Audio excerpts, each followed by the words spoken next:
What's your name? My name? Yes. Alexandre Matron. Oh.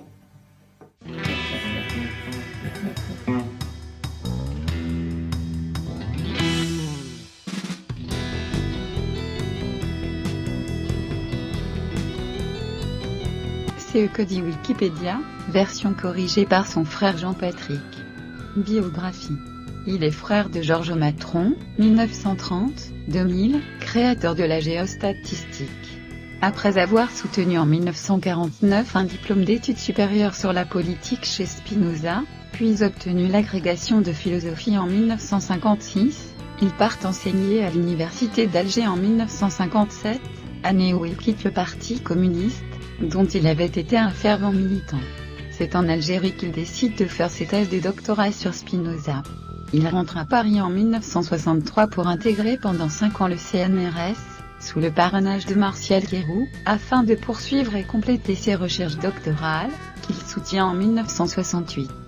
Sa thèse majeure, dirigée officiellement par Raymond Poulain, sera publiée en 1969 sous le titre « Individus et communautés chez Spinoza », par les éditions de Minuit, dans la collection dirigée par Pierre Bourdieu.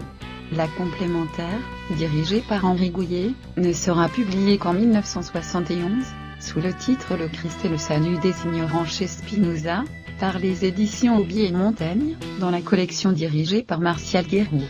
Il devient alors maître assistant à l'université de Nanterre, avant d'être élu professeur à l'ENS Saint-Cloud. Individus et communautés chez Spinoza, Paris, édition de Minuit, 1969, réédité en 1988 avec un avertissement de l'auteur. Le Christ et le salut des ignorants chez Spinoza, Paris, édition Aubier et Montaigne, 1971. Anthropologie et politique au XVIIe siècle. Études sur Spinoza, Paris, édition Givrin, 1985. En recueil repris et augmenté de nombreuses études sous le titre Études sur Spinoza et les philosophies à l'âge classique, à Lyon, ENS édition, 2011. Bonjour, je vous présente cet ouvrage. Alexandre Matron, Individus et communautés chez Spinoza. Alexandre Matron a écrit la préface d'un livre de Chantal Jacquet sur Spinoza. Il a également écrit celle d'Anomalies sauvages, d'Antonio Negri, traduit de l'italien par François Matron. Il a également écrit des commentaires sur une édition de l'œuvre de Spinoza.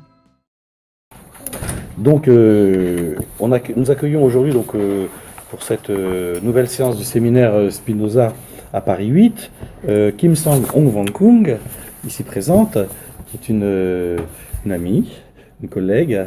Le résultat, en tout cas pour la lectrice que je suis, est qu'il est difficile de dire ce qui finalement, selon Spinoza, fait l'unité du collectif.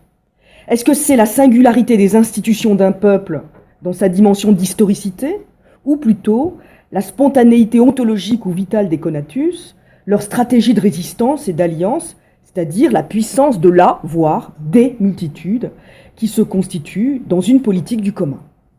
Peut-être même faudrait-il introduire entre ces deux versions de la genèse historique de l'unité du collectif, une troisième conception de l'unité du collectif qui accorderait à l'indignation et à l'imitation des affects un rôle génétique important, à l'instar de ce que Alexandre Matron a pu donner à penser.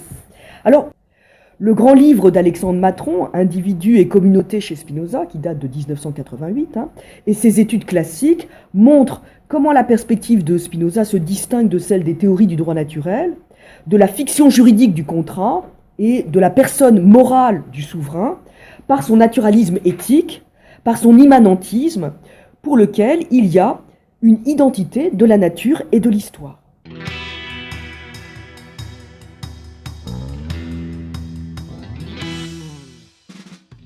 Chers collègues, chers étudiants, chères étudiantes, chers amis, je vous remercie d'être si nombreux présents pour cette première séance de notre deuxième année du séminaire Spinoza à Paris 8, où nous allons accueillir Frédéric Lordon, ici présent. Comment donc s'engendre la puissance de la multitude?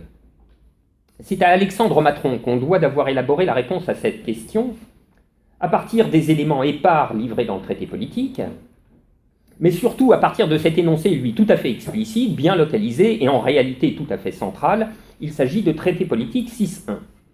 La multitude s'accorde naturellement et veut être conduite comme par une seule âme, sous la conduite non de la raison, mais de quelque affect commun. Énoncé évidemment décisif, puisqu'il indique avec la plus grande netteté que les affects sont l'étoffe même de la politique, et plus largement encore du social, cet élément dans lequel se déploie la vie collective des hommes.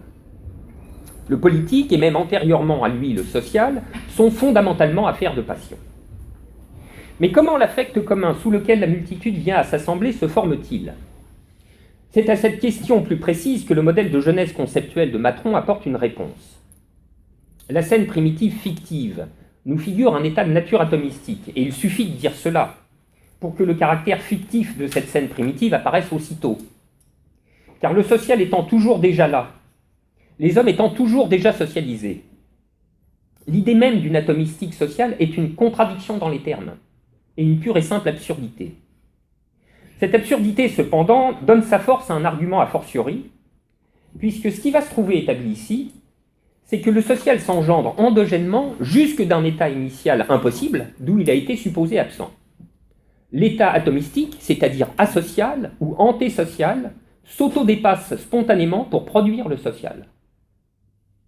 Par le travail d'une lecture du traité politique, dont il faut bien dire qu'elle est puissamment ampliative, et même extrêmement créative, Matron montre que l'affect commun s'engendre par le jeu des compositions mimétiques d'affects individuels. Pour donner une version extrêmement simplifiée de ce modèle et de cette dynamique, disons que les conflits bilatéraux suscitent des ralliements qui sont gouvernés de deux manières. Soit par un principe de sympathie par similitude, conformément à l'énoncé d'Éthique 3.27. Nous sommes spontanément portés à émuler les affects d'un autrui générique. Mais cette émulation est distordue, intensifiée, par des rapports d'affinité antérieurement constitués, l'eût-il été imaginairement d'ailleurs. Soit par des rapports de puissance affectante des différents groupes déjà formés. Si nous sommes a priori indifférents, nous rejoignons par imitation les groupes les plus importants. Autrement dit, nous imitons préférentiellement ce qui a déjà été le plus imité. Notre scène primitive voit donc se former une dynamique passionnelle collective, gouvernée par les rendements croissants de ralliement mimétique. Les coalitions les plus grosses, disposant de la force affective mimétique la plus importante, maximisent par là leur chance de croître encore. Et ceci jusqu'à ce que le groupe ait convergé sous un affect commun, soutenant une certaine manière. Une manière de faire, une manière de juger, une manière de penser. Pour peu que le groupe soit suffisamment nombreux, et que le mécanisme mimétique se propage bien au-delà du rayon d'action et du champ de vision des individus, les unissant alors qu'ils ne se sont pas rencontrés, voire même qu'ils ne se connaissent pas. Tous se trouvent avoir de fait concouru au résultat final sans que nul n'ait eu la maîtrise du processus d'ensemble, ni pu faire autre chose qu'y réagir localement et passivement. Produit par tous, voulu par personne, mais s'imposant à tous, voilà les caractéristiques de ce processus qui, dans la première étape de cette expérience de pensée, soutient quelque chose dont Matron nous dit très justement qu'il s'agit d'une genèse des mœurs. Genèse des mœurs, c'est-à-dire élection d'une certaine manière, donc établissement d'un partage du bien et du mal, soutenu par un affect commun, formé par composition des affects individuels, et par construction l'emportant sur tous les affects individuels, qui isolément viendraient ultérieurement le contredire. Se mettre en contravention avec le partage du bien et du mal, c'est prendre le risque de se trouver opposé à la multitude unie contre soi dans son affect commun. C'est faire contre soi l'expérience de la puissance de tous. Vous comprenez bien qu'il sera difficile d'avoir des toutes petites communautés qui, encore une fois, garantissent leur coexistence paisible. Si les petites communautés ont le bon goût de vivre harmonieusement suffisamment loin les unes des autres, parce qu'elles poursuivent des désirs qui ne sont pas antagonistes, tout ira très bien. Mais supposez que ce ne soit plus le cas, et alors, ça sera la guerre des communautés, ça sera la guerre des petites associations, ça sera la guerre des petits isolats. Et c'est là que s'engendrera, mais d'une manière très proche de ce que décrit le modèle de genèse conceptuel de Matron, c'est là que s'armera, s'activera la dynamique passionnelle collective qui aboutira à des regroupements plus grands, à l'échelle desquels la sûreté externe est mieux garantie qu'au plus petite échelle.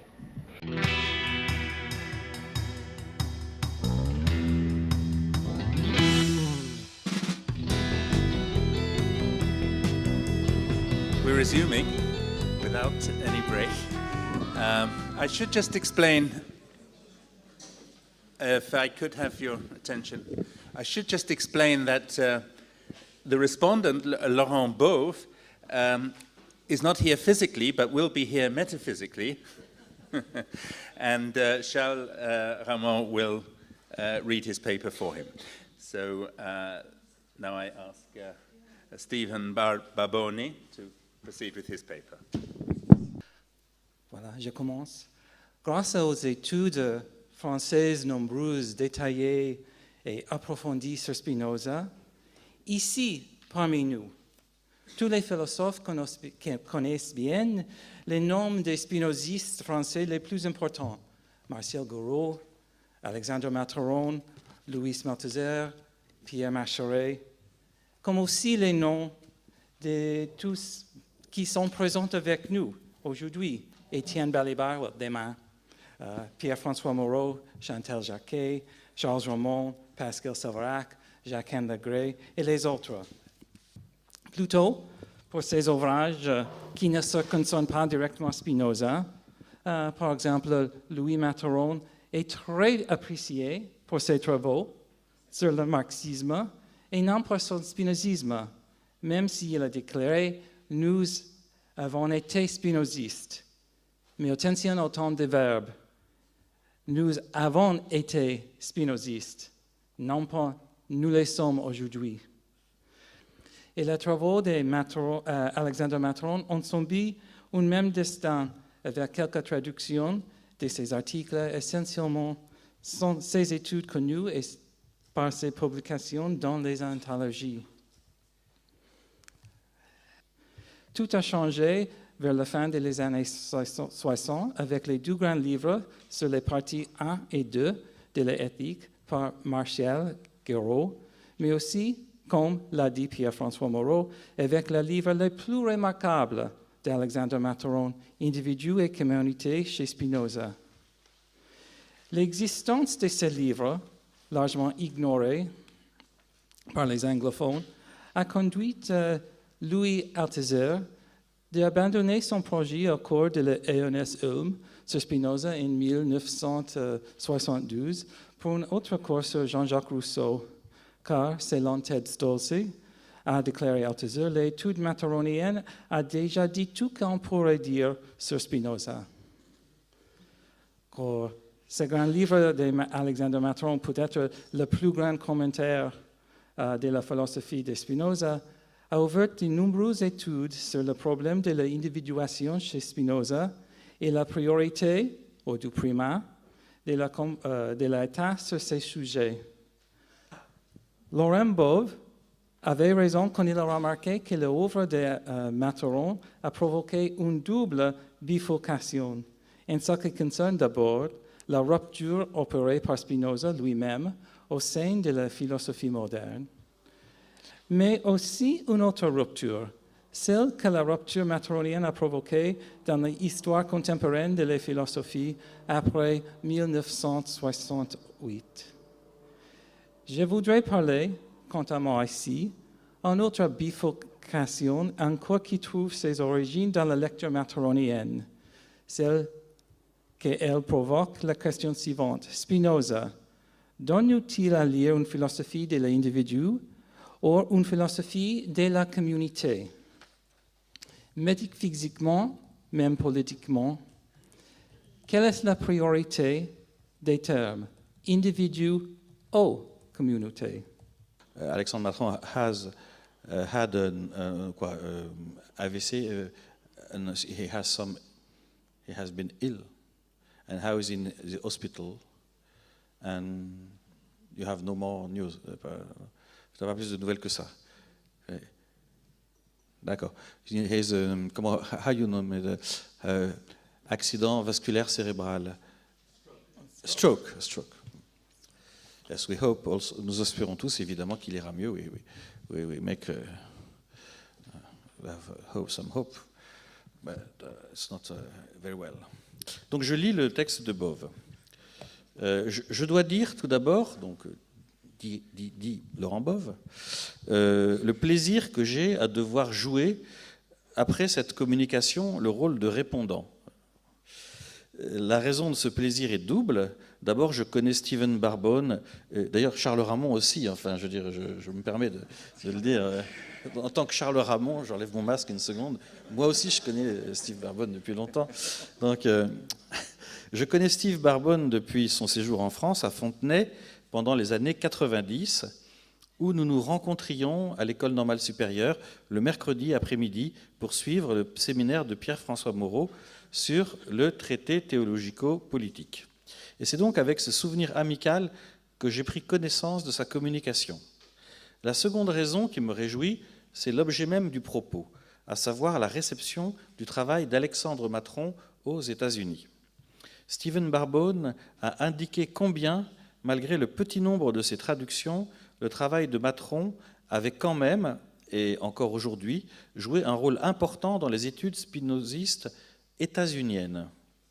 Ce qui est significatif d'ailleurs, malgré l'obstacle de la langue qui a été souligné, de la puissance opératoire de ce commentaire de Spinoza, puisque c'est à partir du travail d'Alexandre Matron que, comme nous venons de l'entendre, on peut distinguer deux grands courants assez divergents de réception et d'interprétation. Deux courants donc de lecture de Spinoza à partir de l'interprétation qu'en a donnée Matron. Un courant d'abord que Stephen Barbone nomme communautaire et qui, en dernière analyse, relèverait d'une tradition marxiste. C'est selon Steve Barbone le courant d'interprétation le plus proche, sans doute, de ce qu'a voulu réellement enseigner Alexandre Matron. Mais ce courant n'est pas le vôtre, Steve, et c'est aussi, dis-tu, le courant interprétatif le moins intéressant en ce qu'il privilégie la communauté sur l'individu, alors que l'approche que tu développes conçoit bien au contraire la pensée politique de Spinoza comme totalement inscrite dans la tradition philosophique du libéralisme et de l'individualisme, comme tu l'affirmes explicitement avec Lee Rice dans votre article commun intitulé « La naissance d'une nouvelle politique », une étude qui se trouve dans le livre d'hommage de 1996 offert justement à Alexandre Matron, intitulé « Architecture de la raison ». Cette diamétrale opposition entre les deux lectures de Matron se trouve dans la question même qui a été posée au cours de ta conférence, sous la forme d'une alternative tranchée. Je cite, dit Bove, ouvrez les guillemets, « Spinoza nous donne-t-il à lire une philosophie de l'individu ou une philosophie de la communauté ? Métaphysiquement et même politiquement, quelle est la priorité des termes, individu ou communauté ?» Fin de citation. Et tu soulignes d'un trait fortement le « ou », individu ou communauté. Là, Bove reprend la parole. Je dois dire que la formulation même de ces questions me pose d'emblée un problème majeur. Et c'est à partir de cette formulation que je souhaite ouvrir le débat sur la réception, puisque c'est bien la manière singulière dont le commentaire de Matron a été reçu aux États-Unis qui est l'objet principal de ta communication. Matron a écrit en effet un ouvrage intitulé « Individu et communauté ». Et c'est immédiatement, dis-tu, sous l'alternative « individu ou communauté » que le commentaire de Matron a été reçu aux États-Unis. Avec, de plus, l'impératif qui a été également souligné et qui accompagnerait historiquement cette réception, à savoir l'impératif pour les lecteurs américains et ou les commentateurs de Spinoza de devoir choisir un camp. Car le véritable enjeu dans la traversée de l'Atlantique est le passage du « et » de individu et communauté au « ou », individu ou communauté, est devenu un enjeu politique majeur, celui de la plus grande vigilance à avoir face au danger, écris-tu, danger, de l'interprétation marxiste ou hegelienne, ou du moins collectiviste, de la politique spinoziste. Fin de citation. Donc, Boff poursuit. Ma première interrogation est donc la suivante. S'il en est ainsi de la réception du spinozisme matronien, comme tu viens de nous l'expliquer, ne faudrait-il pas alors réfléchir sur le statut particulier de la matrice même de la réception de la thèse de Matron aux États-Unis? Une matrice qui aurait été déjà toute prête, une matrice idéologique en quelque sorte, indépendante de la philosophie de Spinoza et de celle de Matron, car elle appartiendrait de fait à la politique et à l'histoire mondiale des luttes idéologiques entre les années 50 et les années 70. Point d'interrogation. Si on considère en effet la lecture de Ted Stoltz, à laquelle tu te réfères brièvement, je dois dire que dans la phrase citée et ici isolée de la dernière page d'Individus et communautés, je ne reconnais guère, c'est-à-dire je ne reconnais pas bien, les démonstrations rigoureuses et précises d'Alexandre Matron qui l'ont précédé. On semble n'avoir affaire qu'à de grandes catégories métaphysiques, à savoir celles d'un moi et d'un nous qui se feraient face dans des rapports d'instrumentalisation mutuelle de moyens à fins. Des catégories qui communieraient ensuite dans le ciel du troisième genre de connaissances. Mais d'une part, Matron n'a jamais soutenu la thèse d'une communauté comme fin dont les individus ne seraient que les moyens, et d'autre part, si on reproche à Matron d'avoir effectivement parlé de communisme des essences dans le troisième genre de connaissances, pourquoi ne pas reprocher aussi à d'autres commentateurs non marxistes cela, comme Sylvain Zach ou Gilles Deleuze, d'avoir de la même façon insisté sur l'importance spinoziste du commun, dans la complication des essences, dans leur égalité ontologique pour Deleuze, ou dans leur communion effective pour Zach. Les trois commentateurs, d'ailleurs, se sont bien gardés de penser cette union, ou ce qui est essentiellement commun, sous le paradigme d'une subsomption de l'individu sous la contrainte du collectif. Ma seconde réflexion, poursuit Bove, découle de la première. Si l'on reconnaît qu'il existe effectivement une matrice de réception idéologique des travaux d'Alexandre Matron aux États-Unis, nous devons alors nous interroger sur les distorsions effectives que cette matrice fait subir non seulement au concept théorique fondamental de communauté, mais aussi au concept d'individu. D'où, demande Bove, mes deux questions. Quel rapport y a-t-il, premièrement, quel rapport y a-t-il entre le concept de communauté dans l'usage spinoziste de Matron et le concept tenu pour marxiste de communauté? Un concept de communauté sur lequel je m'interroge aussi quant à ses rapports avec l'État, puisque la communauté spinozienne, dis-tu à juste titre, déborde l'impérium dans le troisième genre de connaissances. Bon. Deuxièmement, là, le lecteur rechigne un peu, enfin, n'est pas d'accord avec, aurait bien aimé faire une objection à Bove, mais c'est trop tard, bon, tant pis, je la ferai plus tard. Donc, deuxièmement, dit Bove, souhaiterais également en savoir beaucoup plus, et je pense que nos collègues aussi, sur la réception de la notion matronienne d'individu dans tes propres travaux, des travaux originaux et prospectifs, puisqu'ils font usage de la pensée de Spinoza pour aborder des questions contemporaines de société. Pourrais-tu préciser en effet ce que doivent exactement tes propres notions d'individu et d'individualisme au concept d'individu tel que le conçoit Alexandre Matron, c'est-à-dire, en citant Matron, donc, un ensemble de corps qui sont en interaction les uns avec les autres, suivant un certain système de lois différent des autres systèmes. C'est un entretien de Matron dans la revue Multitude, bien nommé, en novembre 2000. J'ai noté, continue Dubov, bien sûr, ta référence récurrente au concept de puissance d'agir individuelle. Une puissance qui fait face à une communauté, dis-tu, qui doit être à son service, donc encore dans un rapport moyen-fin, mais maintenant inversé par rapport au courant d'interprétation dit communautaire. Mais nous savons que la notion même de puissance d'agir existe aussi dans l'essai philosophique concernant l'entendement humain de Locke, donc indépendamment de la praxis communis qui caractérise l'individu spinoziste, qui est un individu d'individu. En quel sens a-t-il été donc plus important, plus opératoire et finalement plus émancipateur pour toi de mettre en œuvre pour tes études sur le suicide, sur l'identité sexuelle ou sur la lutte des femmes, le concept de puissance d'agir de Spinoza ou de Matron plutôt que le concept de Locke, qui est pourtant une référence majeure du courant libéral. On aimerait donc que tu parles, cher Steve, plus précisément de tes travaux spinozistes sur les questions contemporaines en regard, pour ces travaux, de l'apport matronien. C'est la conclusion maintenant.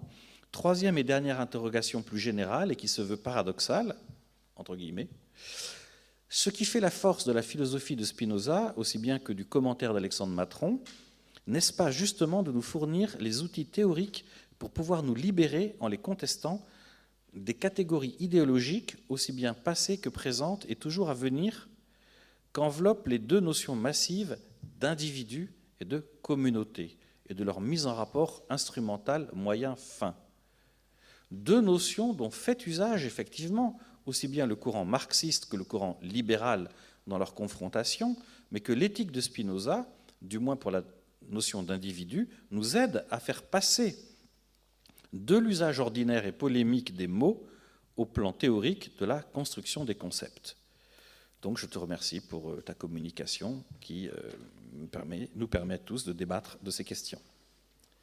D'abord, merci Steven pour cette présentation du travail de Matron, parce que il me semble que justement dans le paysage de la recherche, les travaux d'Alexandre Matron ont été fondateurs précisément aussi parce qu'il est un des rares commentateurs qui articule toute l'œuvre de Spinoza en pensant à la fois les relations entre métaphysique, éthique, politique et théologie, sans se spécialiser dans un seul domaine, c'est-à-dire dire, bon, je considère la partie 1 de l'éthique, et puis c'est tout, ou bien je considère la question de la politique. Donc il a pensé une articulation.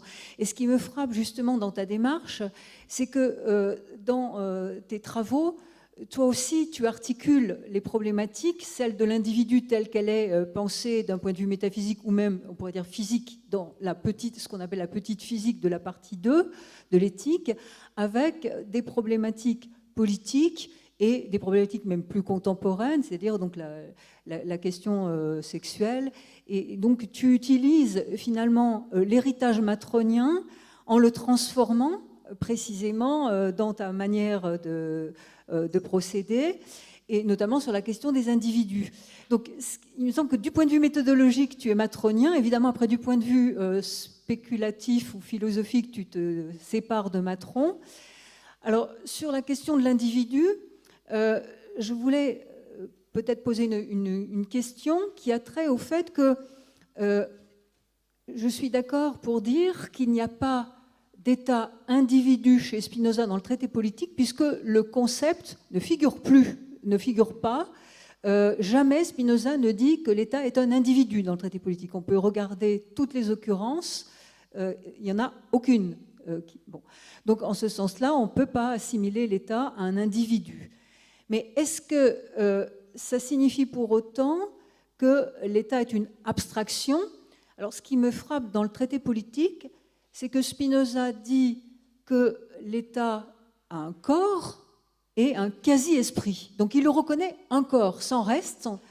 Donc est-ce qu'au fond, il n'y aurait pas une position intermédiaire entre le fait de dire que c'est une abstraction, le fait de dire que c'est un individu, mais, et cette position intermédiaire, c'est de dire qu'il y a un corps constitué par l'ensemble des individus et des hommes, et un quasi-esprit parce que la multitude est unifiée par des affects, mais cette unité n'est pas une unité de structure, il peut y avoir division, discussion, donc c'est un quasi-esprit incarné par les lois, mais pas un véritable esprit.